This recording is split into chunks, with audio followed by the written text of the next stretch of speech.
Champions trophy 2025-এর শুরুতে খুব সামান্য সময় বাকি। হ্যাঁ বন্ধুরা, 19 ফেব্রুয়ারি থেকে 9 মার্চ পর্যন্ত এই দুর্দান্ত টুর্নামেন্টটি পাকিস্তান এবং দুবাইয়ে অনুষ্ঠিত হবে। এই টুর্নামেন্টের সমস্ত বিবরণ, সম্পূর্ণ সময়সূচি এবং প্রায় সব দলগুলোর স্কোয়াড ইতিমধ্যেই চূড়ান্ত হয়েছে। সবাই অধীর আগ্রহে চ্যাম্পিয়ন্স ট্রফি 2025-এর জন্য ভারতীয় দলের স্কোয়াড ঘোষণা হওয়ার অপেক্ষায় ছিল। অবশেষে বিসিসিআই 2025 সালে চ্যাম্পিয়ন্স ট্রফির জন্য ভারতীয় দলের ঘোষণা করে দিয়েছে। 15 সদস্যের দল নির্বাচন করা হয়েছে এবং এতে অনেক বড় পরিবর্তন দেখা গেছে। এই ভিডিওতে আমরা চ্যাম্পিয়ন্স ট্রফির জন্য ভারতীয় দলের ফাইনাল স্কোয়াডের বিশদ বিশ্লেষণ করব, তাই ভিডিওটি শেষ পর্যন্ত অবশ্যই দেখুন। ভিডিওটি লাইক এবং শেয়ার করতে ভুলবেন না। ক্রিকেট সংক্রান্ত সমস্ত আপডেট সবার আগে পেতে আমার চ্যানেলটিকে সাবস্ক্রাইব করে পাশে থাকা বেল আইকনটি অন করে দিন। তো স্কোয়াডের ব্যাপারে বলার আগে কিছু গুরুত্বপূর্ণ পয়েন্ট নিয়ে আলোচনা করি। প্রথম কথা হচ্ছে জসপ্রীত বুমরা। এক বড় খবর ছিল জসপ্রীত বুমরাকে নিয়ে। হ্যাঁ, চ্যাম্পিয়ন্স ট্রফি 2025-এর জন্য জসপ্রীত বুমরাকে স্কোয়াডে অন্তর্ভুক্ত করা হয়েছে, কিন্তু তার চোট নিয়ে কিছু উদ্বেগ রয়েছে। কিন্তু বিসিসিআই নিশ্চিত করেছে যে টুর্নামেন্ট শুরুর আগে তিনি সম্পূর্ণ সুস্থ হয়ে যাবেন। প্রথম ম্যাচ থেকেই তিনি প্লেইং 11-এর জন্য উপলব্ধ থাকবেন। এরপর দ্বিতীয় কথা হচ্ছে করুণ নায়ারকে নিয়ে। করুণ নায়ারকে স্কোয়াডে অন্তর্ভুক্ত করা না নিয়ে অনেক সমালোচনা শুনতে হয়েছে। তিনি বিজয় হাজারে ট্রফি 2025-এ দুর্দান্ত পারফর্ম করছেন, যেখানে 4-5টি সেঞ্চুরি এবং 75.2 গড়ের রান করেছেন, কিন্তু বিসিসিআই তাকে স্কোয়াডের জায়গা দেয়নি। এরপর তৃতীয় ব্যাপার হচ্ছে উইকেট কিপিং বিভাগ। 3টে wicket keeper KL Rahul, Rishabh Pant এবং সঞ্জু স্যামসনের মধ্যে থেকে দুজনকে বেছে নেওয়া হয়েছে। বিসিসিআই কেএল রাহুল এবং ঋষভ পান্তের অভিজ্ঞতাকে অগ্রাধিকার দিয়েছে। এবং চতুর্থ আলোচনা রবীন্দ্র জাদেজাকে নিয়ে। রবীন্দ্র জাদেজাকে নিয়ে অনেক বিতর্ক ছিল। কিছু বিশেষজ্ঞ বলেছিলেন যে বিসিসিআই তার বদলে নতুন খেলোয়াড় নীতিশ কুমার রেড্ডিকে সুযোগ দেবে, তবে বিসিসিআই অভিজ্ঞতার ওপর আস্থা রেখেছে এবং জাদেজাকে স্কোয়াডে অন্তর্ভুক্ত করেছে। তো চলুন এবার ভারতের সেই 15 সদস্যের দলের সম্পর্কে কথা বলি, যারা চ্যাম্পিয়ন্স ট্রফি 2025-এর প্রত্যেকটি দলের ওপর ভীষণভাবে আধিপত্য বিস্তার করবে এবং চ্যাম্পিয়ন্স ট্রফি 2025 তাদের দেশে নিয়ে আসার জন্য সম্পূর্ণ প্রস্তুতি নিয়ে মাঠে নামবে।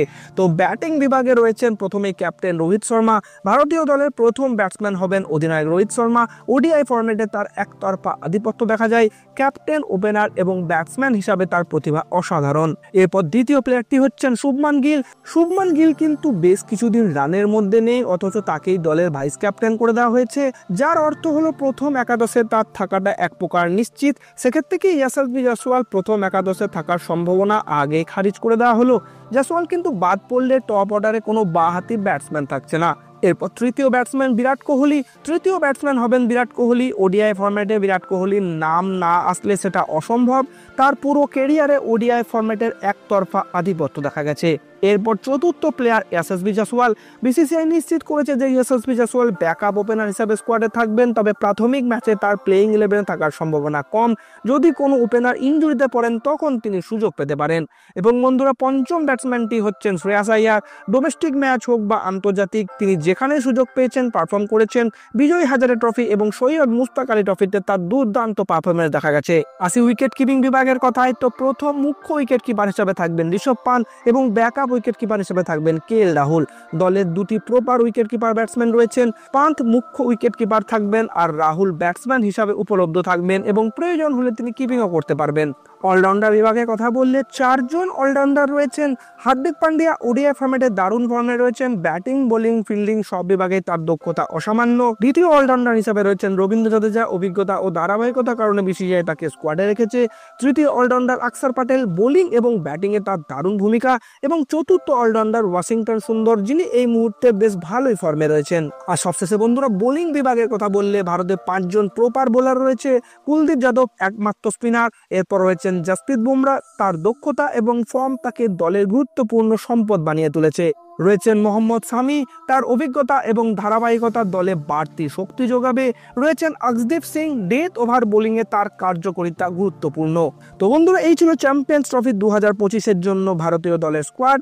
ভারত তাদের প্রথম ম্যাচ খেলবে 20 ফেব্রুয়ারি দুবাইয়ে বাংলাদেশের বিরুদ্ধে। দ্বিতীয় ম্যাচ 23 ফেব্রুয়ারি পাকিস্তানের বিপক্ষে এবং তৃতীয় ম্যাচ 2রা মার্চ নিউজিল্যান্ড টিমের বিপক্ষে খেলবে। সেমিফাইনাল খেলা হবে 4 মার্চ এবং ফাইনাল 9 মার্চ অনুষ্ঠিত হবে। তো বন্ধুরা, আপনাদের মতে চ্যাম্পিয়ন্স ট্রফি 2025-এ ভারতের সব থেকে শক্তিশালী প্লেইং 11 কেমন হতে পারে এবং এই স্কোয়াডে আপনি কোন প্লেয়ারকে সব থেকে বেশি মিস করবেন নিচে কমেন্ট বক্সে জানান। আরও আপডেট পেতে আমার চ্যানেলটিকে সাবস্ক্রাইব করুন।